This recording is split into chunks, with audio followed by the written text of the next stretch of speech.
Hey, what's for dinner?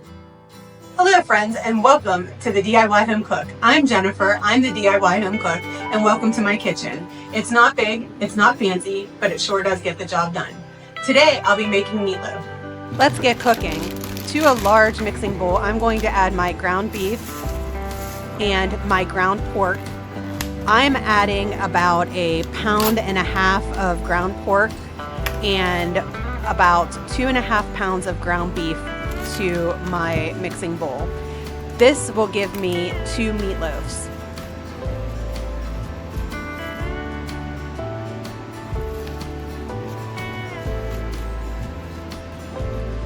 Next, I'll be adding 3 eggs to the meat mixture. Meatloaf is one of those meals at my house that is requested on the regular. My brother loves meatloaf, so on meatloaf night, I usually call and let him know I'm making meatloaf so that he can come down and eat also. My son also loves meatloaf, and so does my husband, so meatloaf is definitely on our rotation at least twice a month. My son is very particular on the meatloaf and how I make the meatloaf. He doesn't like whenever I vary from my traditional meatloaf recipe. So this is my traditional meatloaf recipe that you are seeing. If I make something else or vary the recipe, I can't call it meatloaf. I have to call it something else. So I just added about a cup of breadcrumbs, just plain breadcrumbs, to the meat mixture. And now I'm adding my seasonings. I'm adding onion powder, garlic powder, Nature's Blend seasoning, which I call secret seasoning.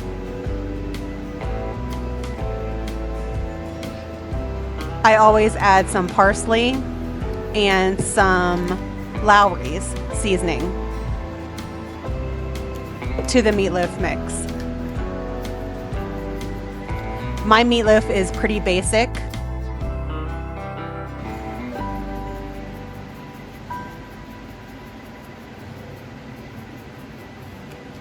And it's very easy to make. It comes together super quick.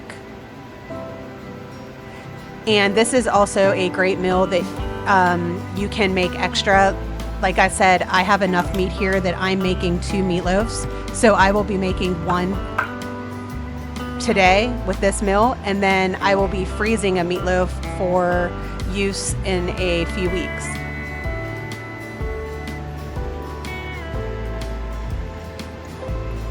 I'm adding about 2 or 3 teaspoons of Worcestershire sauce, and now it's time to mix. This is the fun part. When you're making meatloaf, it is kind of fun. It kind of reminds you of playing with Play-Doh when you were a kid. And you just get in there and you mix it. I'm actually kind of surprised when I watch other people's meatloaf videos. They're like, oh, don't over mix the meatloaf.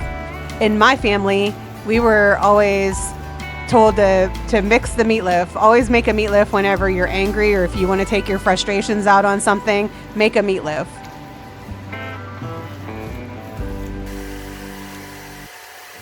Because there is a lot of meat and a lot of ingredients, it does take a hot minute to mix this up. So we will, with the magic of editing, speed this process along. But it does take a few minutes to get everything incorporated the way it needs to be mixed. So just so that you know, have a little bit of patience whenever you're making it.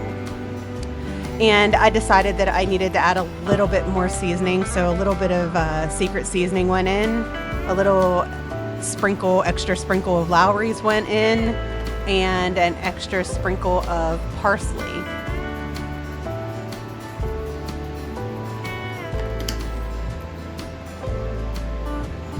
Extra sprinkle of garlic powder and onion powder.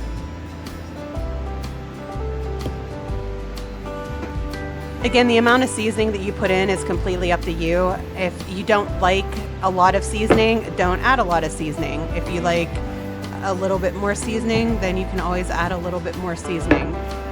My rule of thumb is always add less. You can always add more later, but you can always add, but you can't take away. So after all of these extra seasonings get mixed in.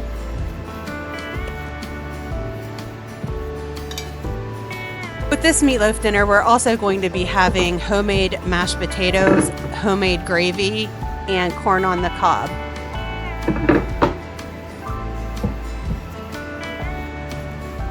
So I will be showing you how I make my mashed potatoes and how I make homemade gravy.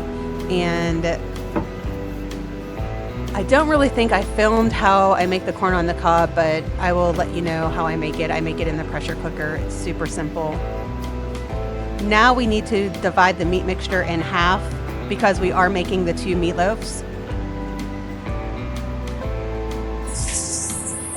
You want to make sure that it's pretty much an even amount because you want both meatloafs to be about the same. Once I have the meat divided evenly, I then get my meatloaf pan and I start forming the meatloaf. I don't use a bread pan to make, I know a lot of people throw their meatloaf in a bread pan to get that loaf shape. I actually just freeform my meatloaf into a loaf shape in just a regular baking pan. It just takes a few minutes to form the meatloaf, not even, probably about a minute and a half. You get everything formed, and then I will be adding about 2.5 to 3 cups of beef broth to the meatloaf. This will help keep the meatloaf moist. It helps to cook it with the steam, and it also helps with the juices to get gravy. Now with our second meatloaf, we're going to form it, and again, I just free form it, and then I will be taking this meatloaf and putting it into a freezer bag and placing it in the freezer. I like to use freezer bags that I can write on. That way I write the date that I make it. I also write what it is. This allows me to know what I need to use up first in my freezer. Now I'll be adding about 4 cups of beef broth to the meatloaf. I make my own beef broth.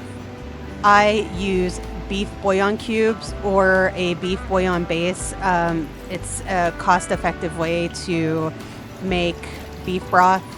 With the beef bouillon cube, it is just 1 cube to 1 cup of water, and I believe the powdered bouillon is 1 teaspoon to 1 cup of water. You would just have to read what the package directions say for how to mix your bouillon. Again, you can also buy the pre-done beef broth in the container. That's just a little bit more expensive to go that route. The powdered beef broth that I'm using, it is 2 teaspoons to 1 cup of water. It's now time to put the lid on this meatloaf and to put it into a preheated 400-degree oven. I will be cooking this meatloaf for approximately about an hour to an hour and a half. I will check the temperature in an hour to see where I'm at. I always cook my meatloaf to 170 to 180 degrees. That's just my preference. Food safety wise, I believe it's anything over 165 is acceptable. We have to pause for a minute. Mistakes were made.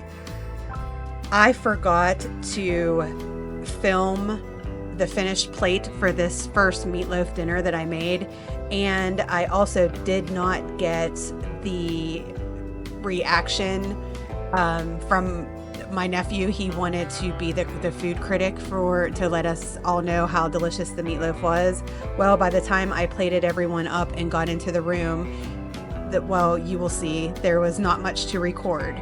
So I ended up having to make the meatloaf a second time a couple of weeks later, and that version I made in the crock pot, which that's what you'll see next. How was the meatloaf? It was great. It was so good we couldn't even film you eating it because where is it? It's in your belly. Is it in your belly? No. Yes. Maybe. How good was it? Was it a 2 thumbs up? Awesome. Okay, take 2.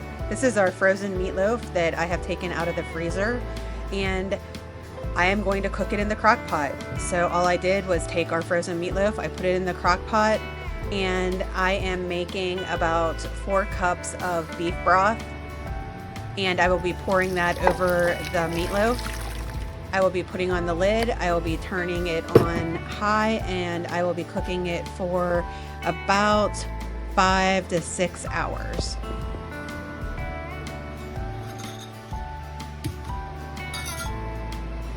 This was the first time I've ever cooked a meatloaf in the crock pot, and I have to say I was extremely impressed on how it turned out.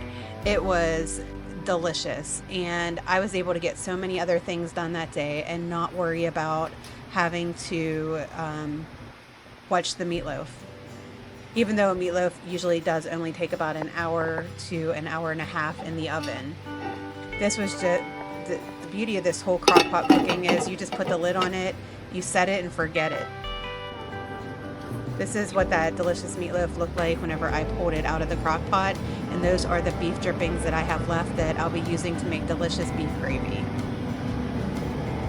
And now it's time to make our mashed potatoes. And I'll start by first peeling potatoes.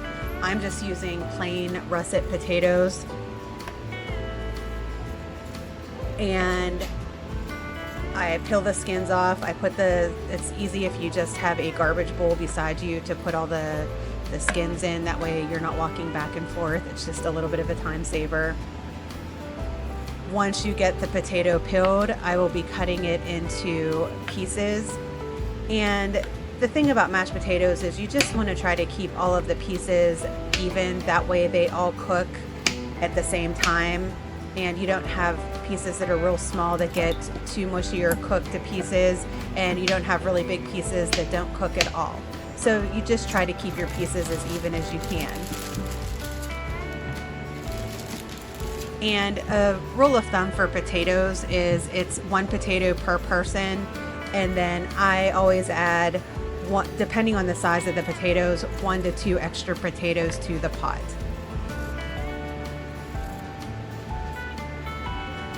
And my black German Shepherd, Cooper, has shown himself. He's watching.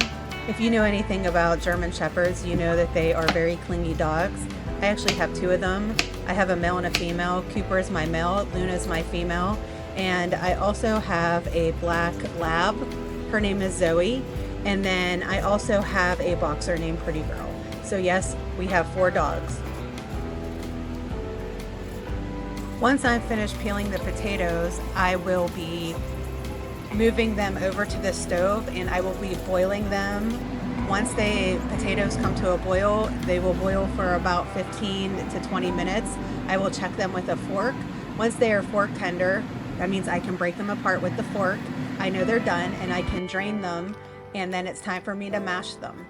I always use a hand mixer to mash my potatoes.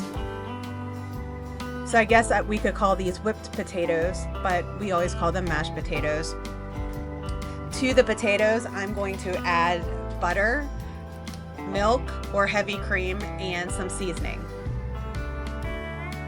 I add about a half a stick to 3/4 of a stick of butter. It just depends on how many potatoes that I'm making. And I add probably about a 1/4 cup to a 1/3 cup of milk to the potatoes.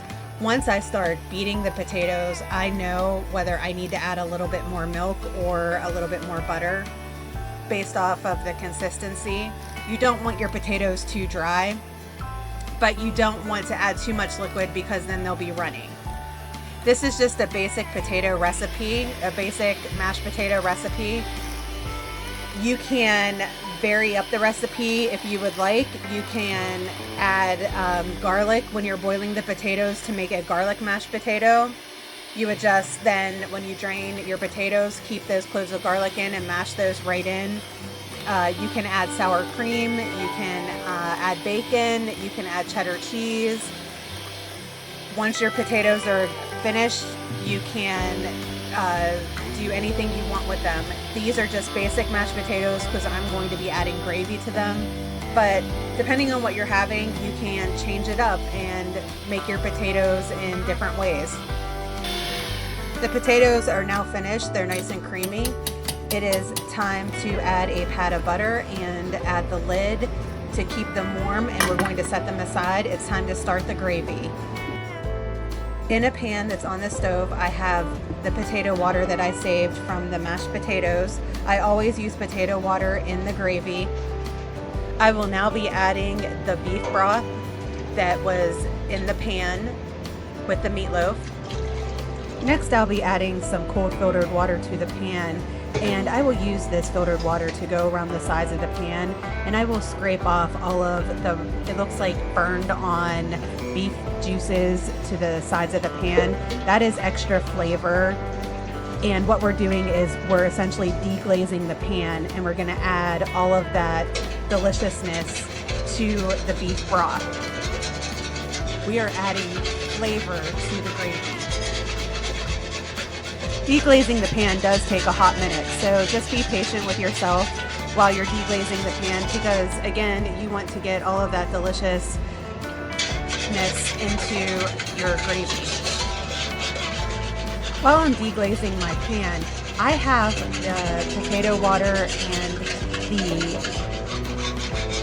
beef broth already on high because I need that to come to a boil as quick as possible, because I need to reduce that mixture. Again, that's going to enhance the flavor. And while I am waiting for it to come to a boil and I'm waiting for it to reduce, I am going to taste it to see if I need to add any other seasonings or if I need to add any more beef bouillon to enhance the beef flavor of the gravy before I would add the cornstarch flour slurry mixture.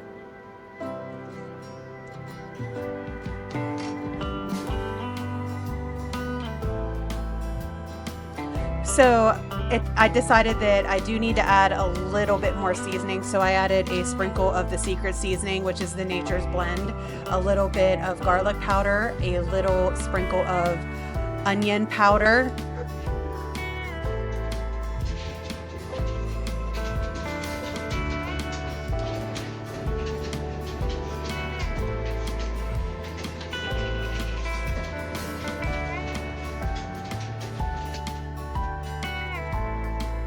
and about a tablespoon of the beef bouillon. I'm gonna give it a stir and then gonna wait for this to come to a boil. Once it comes to a boil, I will add a slurry mixture to this, and it looks like we have a friend making an appearance in the video. Uh-oh, we're being photobombed. It looks like we have Knox. Hello, Knox. Hello, Cooper. Knox is also going to be our taste tester. And look, there's Knox again with Pretty Girl. Pretty Girl's our boxer.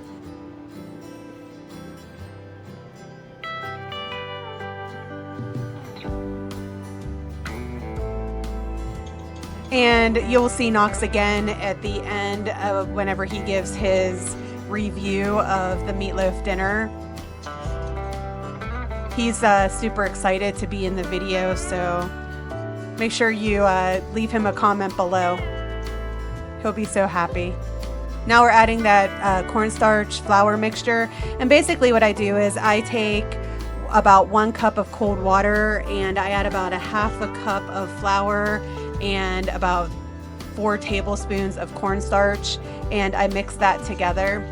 I don't like to do total cornstarch because the next day for leftover gravy, it seems to be too gelatinous.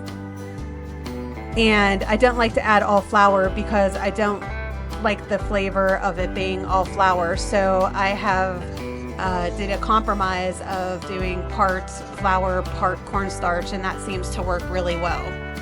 Now once that is added, I will be bringing this back up to another boil, and I will be letting it boil for about 5 minutes to cook out any of that extra flour flavor, that flour taste that could be in the gravy. The gravy is now finished. It is time for me to turn it off. And it is also time for me to start making our dinner plates. In my house, I always make everyone's dinner plate. I do this because I can portion out all of the food so that everyone gets an equal portion of each item. That way, if one person doesn't like something, they're not doubling up on something else and then someone doesn't get some of that. So that's the reason why I make dinner plates. And here is our completed dinner plate. All right, we're ready. Time to eat some food. Watch, it might be hot, kid. As he goes right in and burns his tongue. How is it? It's good. Corn off the cob. Try a sample of the meatloaf. Now, do you recommend that our viewers make this? Mm-hmm. Super delicious. And the like and subscribe. And like and subscribe.